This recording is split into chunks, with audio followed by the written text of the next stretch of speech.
Hi, and welcome back to Beans and Bezels. Wicked Watch Company is a new micro brand based out of Switzerland, and I believe this is their second attempt at releasing an affordable dive watch. Their first, under the W Timepieces name, wasn't able to reach its funding goal and was eventually unsuccessful on Kickstarter. But after some careful rebranding and redesigning, the Wicked Watch Company Pearl Diver will go back to Kickstarter in a few weeks, and with their updated and upgraded watches, I suspect that they're going to do quite well. The highlights for me are the excellent early bird price, the good quality build, and most importantly, the incredible LumiCast Lume on the bezel and dial. I don't usually throw in Lume footage into my introductions, but this one deserves it. The brand's owner has been very transparent regarding the manufacturing origins of each component and has indicated that the case, crystals, straps, and accessories will be made in China, while the dial and hands are made in Switzerland. You then have an option of a Swiss made STP 111 movement or the more affordable Seiko NH35.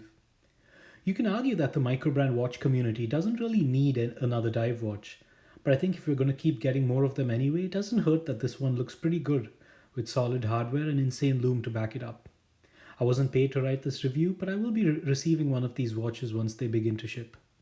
This watch is scheduled to go live on Kickstarter in a few weeks and will have an early bird price of around 220 US dollars and will then see multiple $50 increments. The final retail price after the campaign is set to be 450 US dollars. Let's check it out.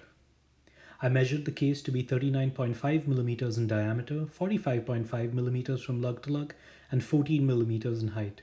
The case is made entirely of bronze and borrows a lot of design elements from the Blancpain 50 Fathoms, which to me is a great looking dive watch. The lugs are short, extend outwards, and curve down slightly towards the wrist. The lugs are drilled through, but this prototype has a screw-based spring bar system that makes strap changes a bit time consuming. The lug width is 22 millimeters. The bezel is one of my favorite aspects of this watch. Similar to the bulbous and convex bezel inserts on the 50 Fathoms, this watch has a heavily rounded convex bronze bezel insert that looks pretty amazing. The insert contains LumiCast loomed elements and I absolutely love it.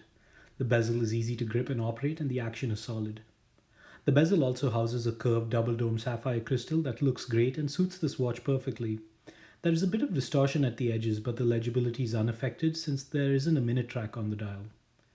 You have a 6.5mm screw down crown at the 3 o'clock position that has an excellent grip.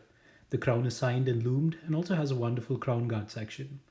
There isn't any crown or stem wobble here and the whole assembly feels great. Flipping it over, you have a screw down case back with a light engraving. I've been informed that the case back has been mostly redesigned after this prototype though. This watch is rated for up to 200 meters of water resistance.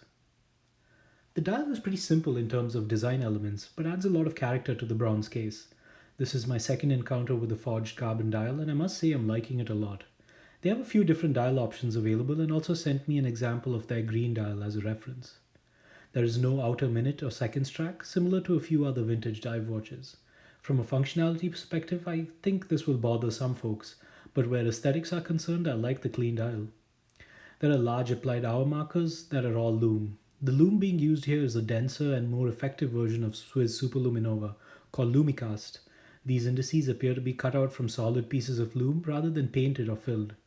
These indices have a good amount of depth to them, which also gives them sufficient amount of material and area to hold charge. There is a frameless date window at the 3 o'clock position with a white date wheel and black text. I believe this is being changed to a black date wheel with white font, but I actually like the white window here, and while not perfectly aligned with the index layout, I think it serves as a way to balance out the lack of a loomed index. The window is cut neatly and the finishing is pretty good. You then have the brand's name printed below the 12 o'clock index and some text above the 6 o'clock. This is currently printed in a gold color, but I've been told that this is being changed to white for better legibility. While I agree that this text does disappear from time to time, I don't see why that's a bad thing considering the rest of the dial deserves more attention anyway. Subtle is good. The handset is good, with large lume sections and brushed finishing. I was told in advance that the quality control on these hands isn't great and that a new supplier has been found in Switzerland to manufacture the hands for the final production units. I think the design is good, but I did notice some dirt on the hands as indicated. The seconds hand has a neat red tip and the brand's logo as a counterbalance. I tend to prefer longer seconds hands, but since there isn't an explicit seconds track here, I think this works. Overall, I like the dial, love the material, and think they did a good job with the overall design. The quality control on this prototype was decent, but not perfect. But for watches in this $220 price category, anything you can't see with the loop or macro lens can be forgiven. Let's get to the fun stuff now. The lume on this watch is just insane. I thought the microbrand lume game was already at its peak with the insane lume performance being delivered by brands like Zelos, but I think this watch is trying to take the next step. I believe all the lumed elements apart from the hands are made from LumiCast, a type of solid high-density Super LumiNova that has a much better performance than regular lume that is applied or painted. There isn't too much information available regarding this, but I believe that a few high-end brands like Sarpaneva have already used this in their watches. The bezel elements and indices are ridiculously bright and hold their charge very well, with excellent legibility well into the night. The hands are very well loomed too, and nighttime legibility is excellent across the board. They also decided to loom all of their accessories too, so the strap buckles are loomed, the strap changing tools cap is loomed, and the watch roll lanyard is loomed too. I think they need an intervention for the amount of loom being used here. I compared this watch against my Rolex Submariner, and the Pearl Diver appears to glow brighter and fade slower than the Rolex. I also put it up against my Tudor Black Bay and noticed the same kind of performance. I would have liked to see this compared with the Zelos for a true microbrand loom battle. This particular watch has a Seiko NH35 movement, which isn't a big surprise considering the price of this watch. I believe they will also be offering a Swiss STP 111 movement as a more expensive option. On my time grapher, I observed roughly -3 seconds per day in the dial-up position and -8 seconds per day in the crown-up position, so within tolerances for this movement, and not much to really talk about here. The 39.5mm diameter and 45.5mm lug-to-lug width work well on my 6¼ inch wrist. I think this watch will suit a wide range of wrist sizes. The height of 14mm reads greater than it wears, since a lot of that height is the 4mm curved bezel and the 1.5 to 1.75mm protruding case back.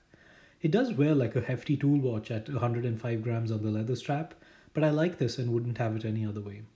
I suspect the STP 111 movement equipped watches will be slightly slimmer. Overall, it's a very nice watch to wear and I really enjoyed my time with this one.